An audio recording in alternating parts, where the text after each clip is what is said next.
Grabatzen ari garen unean gaueko 11:11 diren honetan, gaur Kadizek eta Getafek Koliseumen jokatu duten norgehiagokaren analisia egingo dugu. eSports Ligako 12. jardunaldiko azken norgehiagoka izan da hau eta garaipena Getafek eraman du 1-0 emaitzarekin Borja Maioralek 76. minutuan egin duen gol baten ondorioz.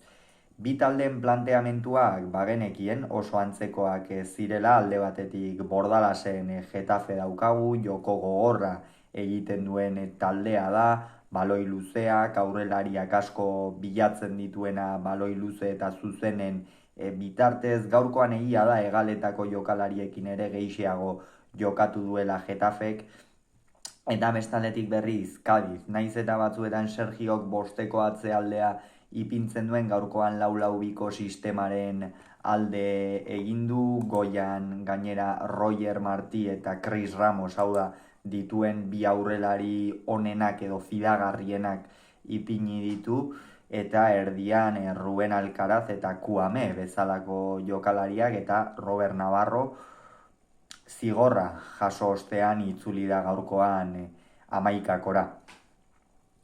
Norgehiagoka hasieran ikusi da nahiko berdintxua izango zela.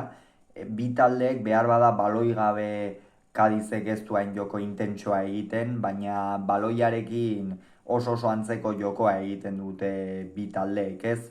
Aurrelari indarsuak dituzte, gaurkoan gainera Getafe ere Mayoral eta Jaime Matarekin atera da eta Greenwood egal batean utzi du Bordalasek, eta horrek bide ematen die aurrelariek ere baloia jaitsi bizkarrez hartu eta gero hegaleko jokalari azkarrak, Kadizen kasuan gaurkoan Matxis eta Robert Navarro, eta Getaferen kasuan berriz Mason Greenwood eta Carmonaren inguruan ere hitz egin behar da, izan ere Sevillan eskuinegaletik jokatzen hasi zen eta orain Getafek fitxatu duenetik eta Bordalas honetan espezialista da, ez? Hegaleko jokalariak aurreratzen, gogoratuko dugu Mark Kukurelarekin egin zuela, egia da Mendilibarrek ere Ibarren jada Mark Kukurelarekin hori egina zuela, ez? Pixka bat hegal horretatikan aurreratze hori, baina Bordalasekin Mark Kukurelak sekulako errendimendua eman zuen eta orain Carmonarekin egin du beste galean eskuinaldetikan, baina iaia muturreko jokalari bezala jokatzen duen jokalaria da Carmona, eta benetan hori oso azpimarragarria. Norgehiago hasieran esan dugun bezala parekotasuna izan da nagusi, baina lehen aukera garbia Kadizek izan du, eskuinegaleetikan egindako erdiraketa bat Robert Navarro errematatu du, baina Robert Navarro hori langara joan zaio baloi hori, eta horixe izan da lehen abisua, norgehiagokako lehen abisua. Eta gero 13. minutuan Jeneri de Burgos Bengoetxea epaileak txartela atera dio.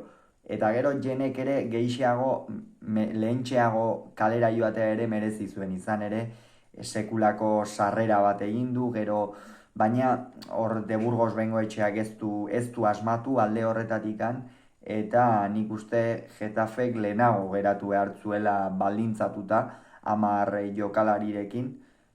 Lehenengo zatian Kadizen aukera horren ostean bi taldeek berdintxu jarraitu dute.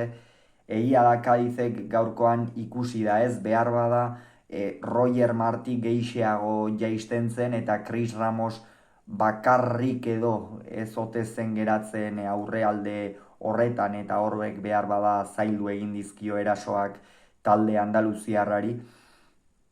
Baina Roger Martiren lanako hori izan behar du, azkenean jokalari indarsua da, baloia jaisten abila, korrika egiten behar bada Chris Ramosek baino diferentzia gehiago markatu ditzake, eta horretan saiatu da, baina ez du lortu, eta Chris Ramos orgoian oso bakarrik geratu da.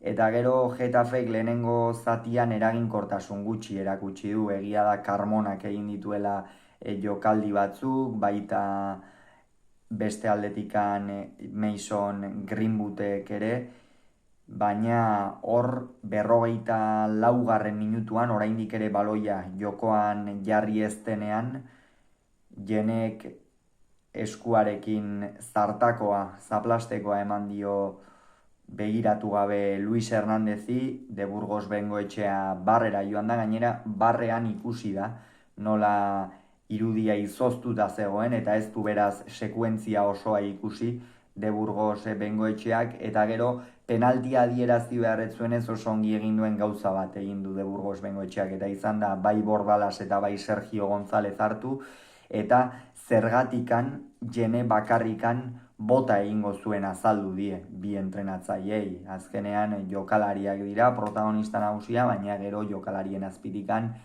zelaiko protagonista nagusiak entrenatzaileak dira, eta bi entrenatzaileak oso ongi hartu ditu, eta esan die arrazoia biek ala biek ulertu dutela, esango nuke, eta bai, Jene bota egin du eta Getafe 10ekin geratu da. Horrek noski Bordalas derrigortu du aldaketa egitera, eta Jaime Mata kendu du, lehenengo zatian saiatu da Jaime Mata areako jokalaria da, horrez gain oso jokalari borrokalaria, baina gaurkoan behar bada nahiko desagertuta bezala ikusi dugu, eta Luis Milla atera da, eta hor Getaferi 10ekin jokatzeko oso ongi etorri zaio Luis Milla bezalako jokalari bat. Getafek eutsi egin behar zuen, ahalik eta gehien, eta gainera ez litzake lehenengo aldia izango 10ekin geratu dena eta irabaziko zuena, eta halaxe izan da, ez da lehenengo aldia izan.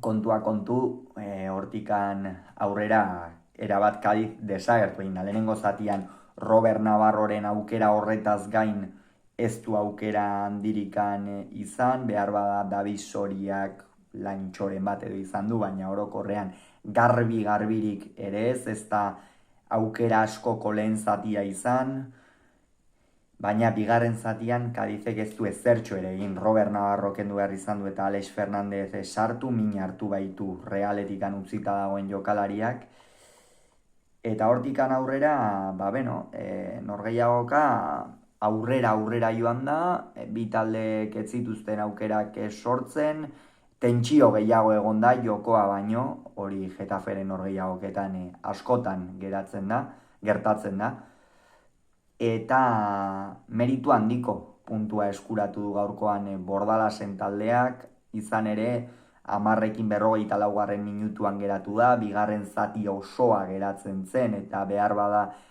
bai ez esan daiteke atxeden aldian Bordalasi horrek emango ziola soluzioak edo hobeto bilatzeko edo azkarrago bilatzeko aukera, baina halaxe izan da, eta esan dugun bezala 76. minutuan Mason Greenwooden erdiraketa zoragarri bat Borja Mayoralek errematatu, eta gola egin du aurrelari madrildarrak, eta hori izan da norgehiagokako gol bakarra, eta hortikan aurrera Ledesmak atera du baloi on bat, baina hortikan aurrera ez da ezertxo ere gertatu. Esan dugun bezala Getaferen garaipena, tentsio gehiago egon da jokoa baino, Kadizek bigarren zatian ez du iaia aukerarik sortu, eta honen ondorioz, une honetan, Getafe 11. postuan geldituko litzateke 15 punturekin jeitsieratik 8 puntura,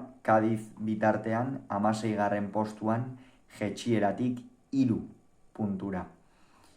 Beraz, Sergio Gonzálezen taldearentzat hurrengo norgehiagoka oso garrantzitsua izango da. Hauxe beraz esan behar genuen guztia, hurrengoan gehiago izango duzue, bitartean ongi izan agur.